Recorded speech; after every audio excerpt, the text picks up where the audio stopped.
is making a splash. Dig it, dig it. Dig it, dig it. Hey, this is Ron and Debbie back here from Old Town Cleveland. We got a special little interview we're going to do here this afternoon with the Southeast region of the Rolls-Royce Owners Club. Did I get that right? You got it right. And they're here at the Bald-Headed Bistro today, and they drove up from Chattanooga. They've got a sort of a tour. You should do a driving tour, right? Yeah, that's right. We have the Rolls-Royce Owners Club is an international club for Rolls-Royce and Bentley owners and car enthusiasts. And in the U.S., we have a number of chapters. The Southeast region, of which I'm the chairman, includes members from North Carolina, South Carolina, Georgia, Alabama, and the eastern two-thirds of Tennessee. We organize about 4 meets annually, and this is our fall meet. And we thought that it would be a good time of year to be in Chattanooga.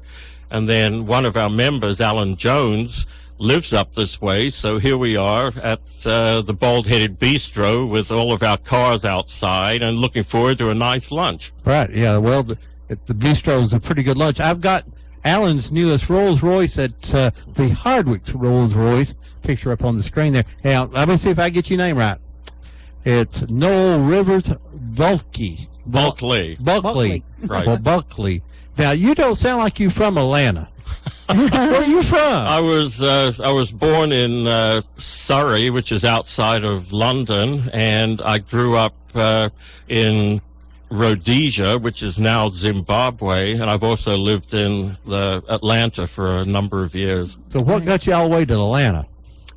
Well, my father was a Don't say barbecue. Not quite. No, my father was a Royal Air Force pilot in the Second World War, and stayed in as a career officer. And after World War II, my brother was born, then I was born, and then he was transferred in the RAF to what was then Rhodesia, and we lived there for a number of years. And then he decided he'd like to move to the United States, and I've never really quite understood why they chose Atlanta, other than the fact that, like a lot of immigrants, the climate there is very similar to what it's like, this part of the country, right, to what it's like in Zimbabwe. Okay. Now, tell me where Rolls-Royce were made. I mean, you've always hear that name. Everybody, and not everybody owns one.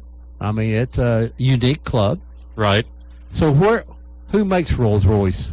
Rolls-Royce has a very interesting history. It's a British car company. It was created about 1906 between a gifted engineer, Henry Royce, and a salesman, promoter, nobleman named Charles Rolls. At the time, the most popular cars in the world were being made in France, but they had terrible reliability problems.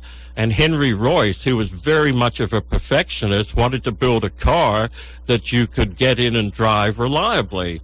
Charles Rolls wanted to sell that type of car, and that's how they got together and started building what became the best car in the world.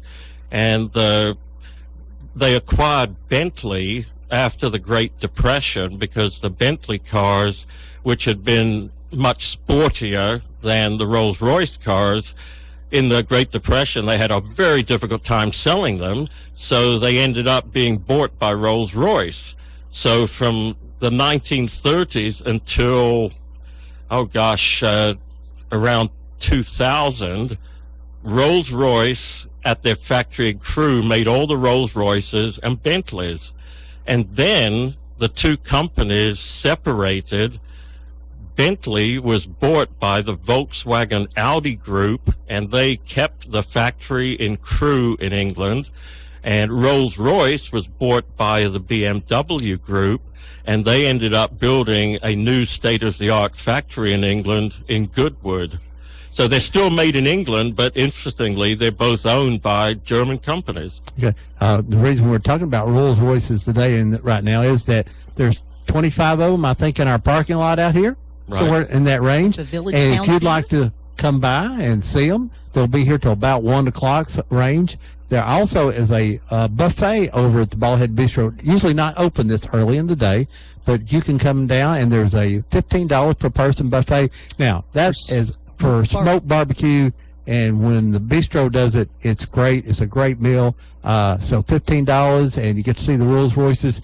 Pretty cheap entertainment. You guys and came with food. With food. Cheap entertainment. You Go ahead. guys came from Chattanooga this morning. What the scenery look like? Well, as you know, when you first drive out of Chattanooga, you're on a 4-lane, and it's built up. But once we got out into the countryside, we're probably about a weekend or two early to have the ideal fall scenery, but there's enough of it changing that it's very pretty, and it's, the rolling hills. It's beautiful, beautiful scenery driving. Well, we hope that we have good leaves. We had a real dry spot for a long time, and then it become hard rains just towards the end of the summer. So I'm afraid that a lot got knocked off, or we may not have the color, but it'll still be pretty dry. I know our big maple tree in our yard starting to turn yellow, and it usually just flaming out in the front yard. So now you're going back to Chattanooga tonight, or where are you headed? We're going to, when we've finished here, we're going to drive back to Chattanooga, and then the afternoon will be free for our members to walk around the south side or take the electric shuttle up to the riverfront. Yes. And then this evening, we're going to get together for a dinner, and then tomorrow morning, everyone will go their separate ways. We have people today from all of the states in our region, from North Carolina, South Carolina, Georgia, Alabama, and from Tennessee. Now, what's the oldest Rolls that you have up here today? Most of the people here today have the more modern cars. The oldest is actually a Bentley. It's a 1954 R-Type.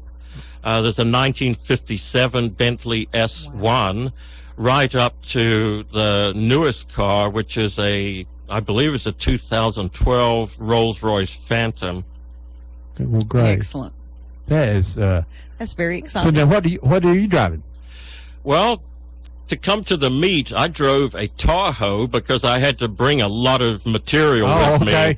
But the car that I have back in Atlanta is a Bentley Arnage Blue Train, which was a 2006 model, of which they made only 30 of those worldwide. I drive it generally to the meets, but because I was involved organizing this one, I decided I'd bring something with a much bigger trunk capacity. Yes, absolutely. Well, so driving a car that only 30 of them made, I mean, that just got to make you feel good. It does. It also makes you glad that you've got good insurance as well. Well, yeah, I mean, driving down the road and, somebody hits you in a 67 Pinto, the 67 Pinto would lose, but it'd still do a little damage. That's exactly right. So now, are they a lot heavier car? They're very structurally sound, and, usually they don't wear out. I mean, I guess they do. And, I know I was on the L1011 flying somewhere and looked out, and there's a Rolls-Royce engine on it. So they do more than just cars too now, right? At one time, they were one company where the aero engine company and the car company was the same.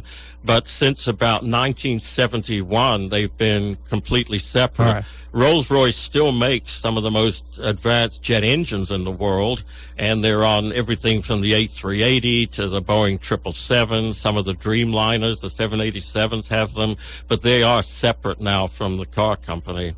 Now, when during the World War I, II, did Rolls-Royce provide any type of vehicles for the Army? I know you see in the old war movies, it looks like there's generals driving up in Rolls-Royce, particularly the German generals. Right. Were they driving Rolls in those movies? Or? Well, most of the most famous Rolls-Royces were actually in World War I, where they were used on the Western Front by the officers, but also T.E. Lawrence of Arabia, used Rolls-Royce Silver Ghosts that were, interestingly enough, in many cases loaned to the military temporarily during World War I, and they were out in the western desert going all over the desert. Some of them were armored and had machine guns on board and things like that. In World War II, Rolls was more famous for the aviation engines that they built.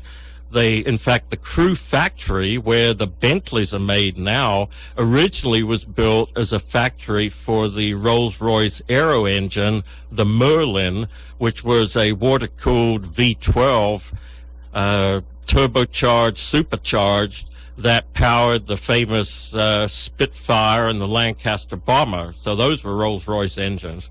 Wow, I could listen to Noel talk all day, but I know that he needs to get in there and Well, eat he wants to barbecue. eat barbecue. I mean, he didn't come talk to us, but once again, let me get the southeast region of the Rolls-Royce Owners Club. I try to get that right, of America. They're in this area. They're in Chattanooga, but they come up here to the Bald-Headed Bistro to have lunch, and they brought about 25, and the oldest one about in the 50s. So, you know, drive on down here. In the parking lot. I doubt you'll see 25 Rolls Royces together in Cleveland again for a while. But you're always welcome to come through here anytime. Well, thank you. And I appreciate once that. you eat at the bistro, you'll probably drive back up here. Once and you have some eat meals. at the bistro, or if you go by the little bake shop outside and get some thumbprint cookies. Oh yeah, thumbprint cookies. They are known worldwide as wonderful cookies. They're good, so you can eat them real quick and they don't get any crumbs. Pop the whole thing in It's your so mouth. nice. That would be good for eating in a Rolls Royce. That's So you don't end right. up getting the upholstery destroyed. Right. Definitely. Well, Thank now, you so much for I stopping think by. Alan's new rules is Alan's. They're both out there. Are they both out there? His new one is the Hardwick Rolls Royce, which I understand they used wool from the suits to line the interior of the car. Yeah, that is a very, very rare and beautiful car. It's a 1971 Rolls-Royce Phantom 6.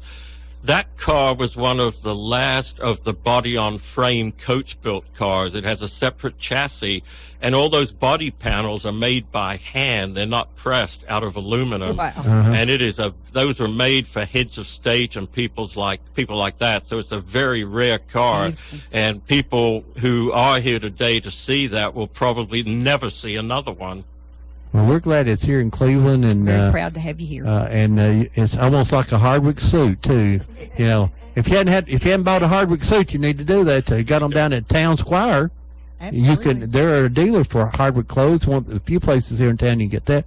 So go down there, come down and eat barbecue. This is all sponsored by the Bald-Headed Bistro today. Thank you for coming so much, and Thanks for good luck having to me. you, and a safe trip. Hope those pintos don't find you. Bye-bye. Bye now.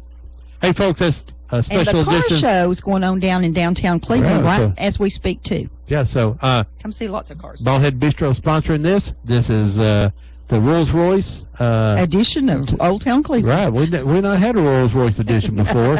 We've had a Pinto well- edition.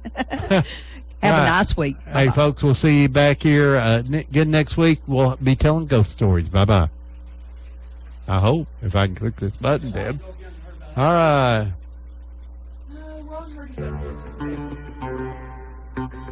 Hey Whoopsters, this is Johnny B. Jonesy, and I'm located at the Checking the Cash off Treasury Drive. That's next to the new Walmart, right between Cato's and the Tanner Company. Come visit me if you're in a financial pinch. We offer products all the way up to $425 on our payday advances, $2,500 on our title loans, and $4,000 on our line of credit. That offers the lowest rate guarantee, and we buy out titles anywhere, anytime. And that is 2314 Treasury Drive, Cleveland, Tennessee. And that number, 423-479-21.